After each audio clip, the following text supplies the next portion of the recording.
talking about the first two in the series, All Systems Red and Artificial Condition. This was your homework to complete both of them so we could talk about all of them. You know the author Martha. Just a bit. I mean, you go to enough cons and you are on panels. She also helped out with World Builders, like way back in the day before, like she had donated some books, I think, but in the crush of the fundraiser, a lot of times I miss things. And then later, I think I was reading something of hers and then somebody's like, well, yeah. And she helps with your charity. And I'm like, oh, wait.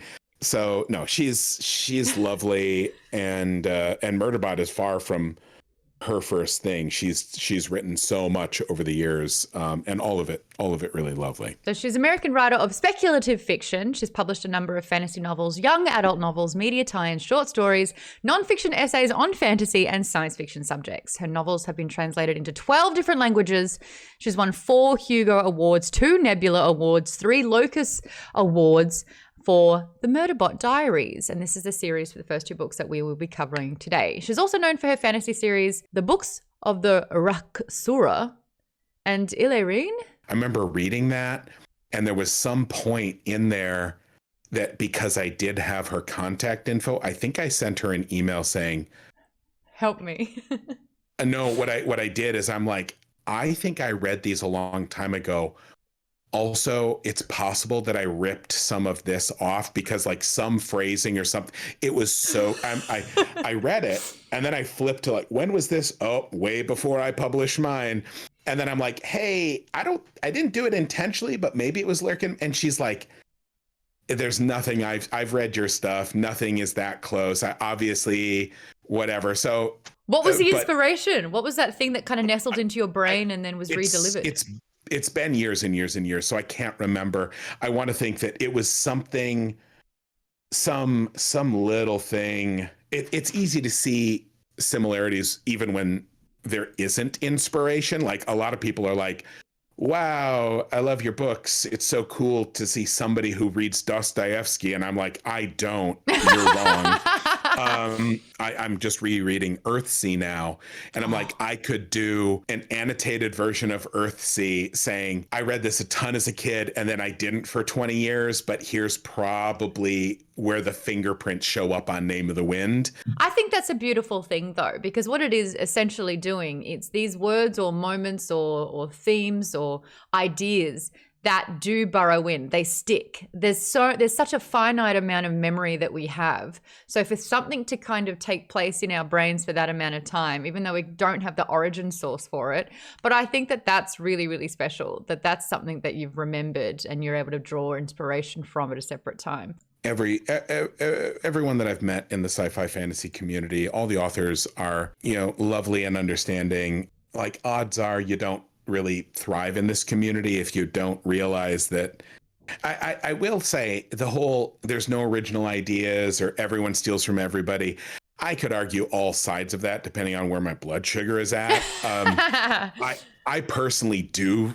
I mean, if you believe that you can rip people off, then the opposite should be true, that there are people create anew who can really make legitimately new things. And so is the argument, is it new or is it just new to you?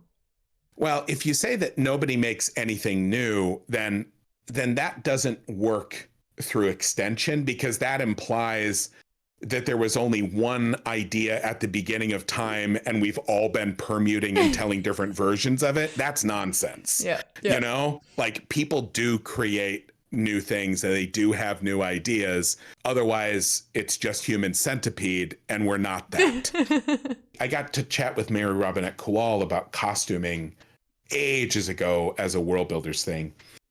And she's like, okay, we unlocked the stretch goal. Here we go. We're going to talk about clothes in Temerant. And I'm like, okay. And we sat down and I go, so how bad did I fuck up? And she goes, I went through things really closely. She goes, there's nothing in here that's wrong, mostly because you don't include specific detail to be wrong with. You say pocket, but you don't describe the pocket in a way that would be inappropriate given the fashion or technology of your world. The fabric looked expensive or well worn. Yes. Yep. Yeah. And Ambrose so, wore black. And then I'm like, tell me about pockets. And then she talks about pockets, told me about buttons. And I'm like, tell me more about buttons, which I didn't know, but now I do. Now that's in the world. But wasn't that safe for you to not dance a dance that you didn't know the moves to, you know? Well, and for me, because I didn't know about it, because I don't think about it, I'm not going to put it in. And so I think the same is true with the way I describe characters. If you see my characters, there's a color of hair, there's a color of eyes, and then they typically have a gesture or something, and I hold it to 3 details to keep it simple, because if I give people 3 things, everyone has a commonality of experience, because anyone can remember 3 things. If I give people 15 details, everybody picks a different 3, and then everybody gets to know a different Simon. Yeah. But what everybody knows about Simon is he has sandy hair. And he's got sweet, kind eyes. He is a sweet boy, and he has those sweet eyes. But also, the only reason you know about his hair is because it's always in his eyes. He's brushing it out of his eyes. So we can see the pretty eyes again. So you see his pretty eyes. Also, what you don't realize, I mean, until book 3, but he's taller than you think. It's just that he doesn't carry himself. Don't make me fall in love with a fictional character, Pat. He's taller than Quoth. You want to know what his real name is? Sim? No, that's his nickname. That's just what everyone calls him. What's his first name? Well, it's a part of his first name. Cimmerillion. No, what is it? Oh, you got it. Sim is the cinnamon roll. Persimmon, says Manda. Persimmon. Per the last Simon. Percy. But again, like, same thing with Ari, same thing with once I did a lot of it deliberately because I wanted to keep my description economical, which is really important if you're introducing like 4 characters in a scene. But you also wrote the dialogue that had mannerisms and characteristics within it. So I could hear Ambrose talk. That's how you sneak it in, is a little bit interstitial in the dialogue, but also realistically, and I'm pretty sure this is as proven as a thing can be if it's in one of the soft sciences, people form their impressions of characters and what they look like mostly through their dialogue and how they speak, not what they say. Yeah. What they say and what they do.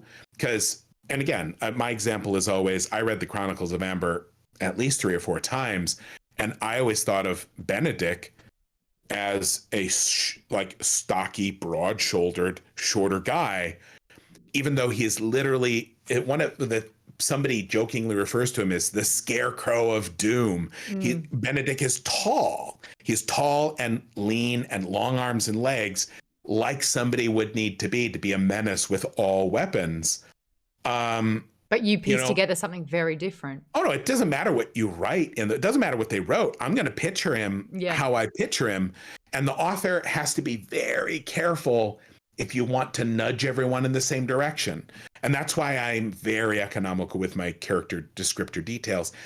Also, they're an everyman, every bot, which makes them easier for us to be in the first person. If it's like, their hair isn't described. The things that are described are things that are equally alien to everyone, which gives all of us a commonality of experience with Murderbot. They don't, oh my God, imagine the stereotypical shitty character intro where Murderbot looks in the mirror at its breasts, which is...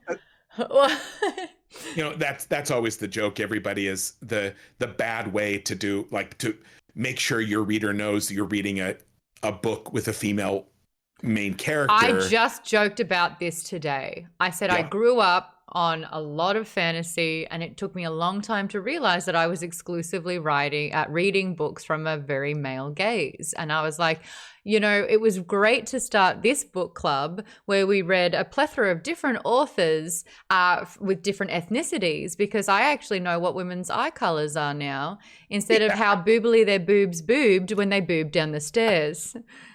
So that was nice. Totally.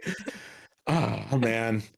I mean, to be fair, oh yeah, here's the thing, and this is a story I haven't told for years, but when I did more conventions, more panels, there is the joke, because this used to be the stereotype if you have a first person female, because if I'm Philip Marlowe, the smoky saxophone comes on and the bombshell walks through the door of my office and I look at her and the reader gets to, but hold on, if I'm the bombshell, how does the reader get to look at all the boobaliness?